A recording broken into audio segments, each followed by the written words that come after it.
Ens sap molt de greu perquè entenem que l'objectiu central del nostre debat és que tothom pugui parlar, pugui expressar el seu parer sobre un tema que és cabdal, que és com ens ho fem ara, com ens ho estem fent en el present, com combinem les diverses lluites, com combinem les lluites al carrer amb els espais institucionals, què els hi demanem, com els interpel·lem, etc.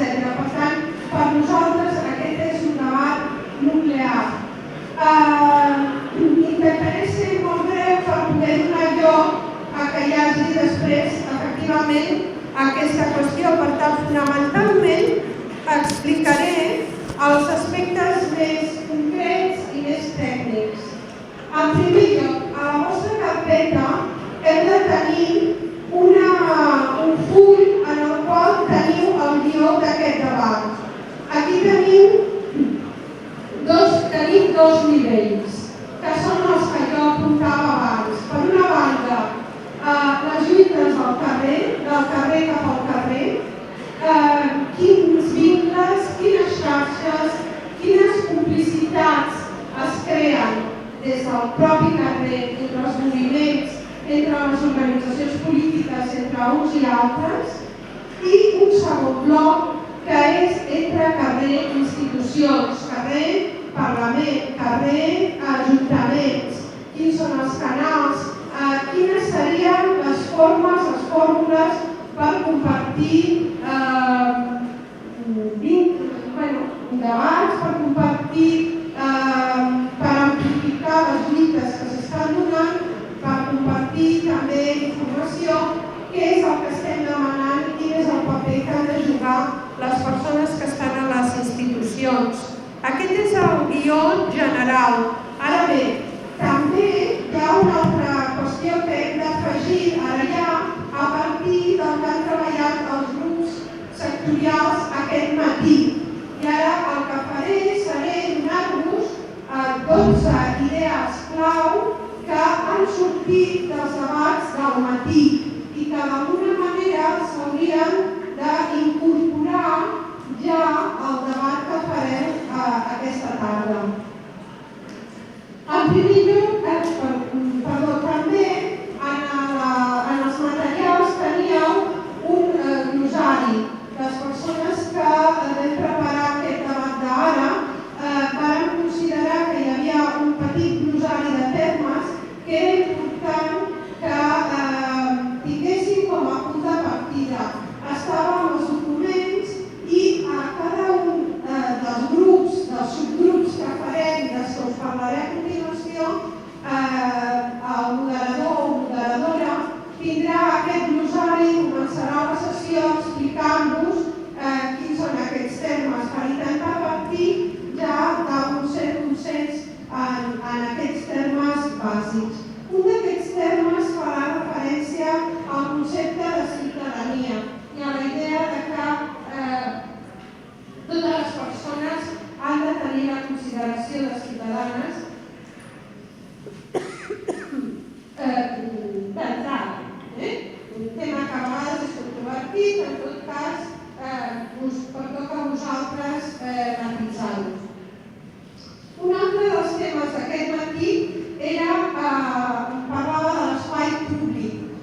Nosaltres amb el glosari parlàvem del carrer com a escenari de les lluites, el carrer com un espai teòricament públic però que en realitat moltes vegades no ho és de públic i un espai del qual ens hem de reapropiar col·lectivament.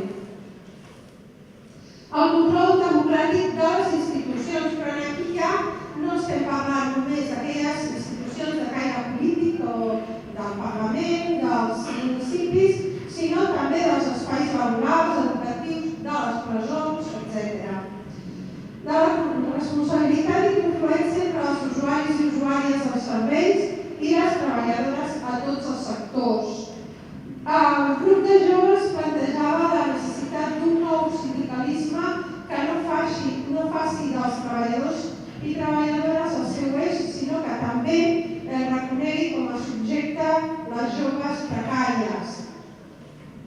En molts grups el tema de les xarxes de suport mutu.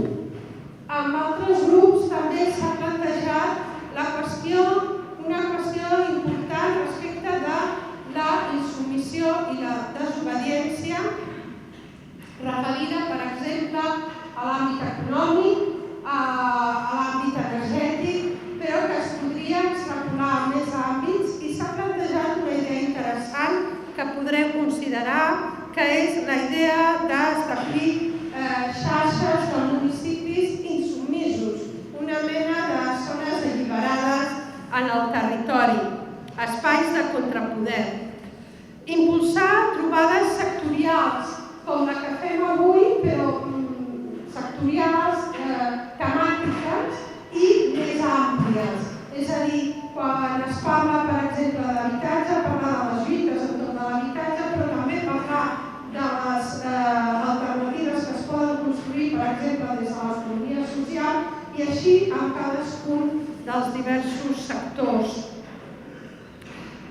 Passar pel sedàs les actituds patriarcals insolidàries també dins dels espais alternatius. I un interrogant que ja hi és en el glossari i que sembla interessant tenir present, que és com entenem la responsabilitat col·lectiva, però també la responsabilitat individual en els espais de lluita. A partir del grup de sobirania econòmica ha plantejat també el tema de l'autogestió des del local i de quina manera es podria passar a cotes més altes, diríem, d'autogestió en cadascun dels espais. I finalment, això mateix que també tenim en el guió, també ha sigut una preocupació que ha sortit amb algun dels grups. Quins són els canals institucionals, el Parlament, els ajuntaments, com actuen com a amplificadors de les lluites i també quins són aquests mecanismes que podem establir, que haurem d'establir per tal de comunicar-nos, per tal de compartir informació i compartir i retroalimentar d'alguna manera les lluites al carrer amb la lluita als espais institucionals. Aquests són, repeteixo, un petit resum de les qüestions que han sortit aquest matí. Ara només explicar-vos molt breument com ens organitzarem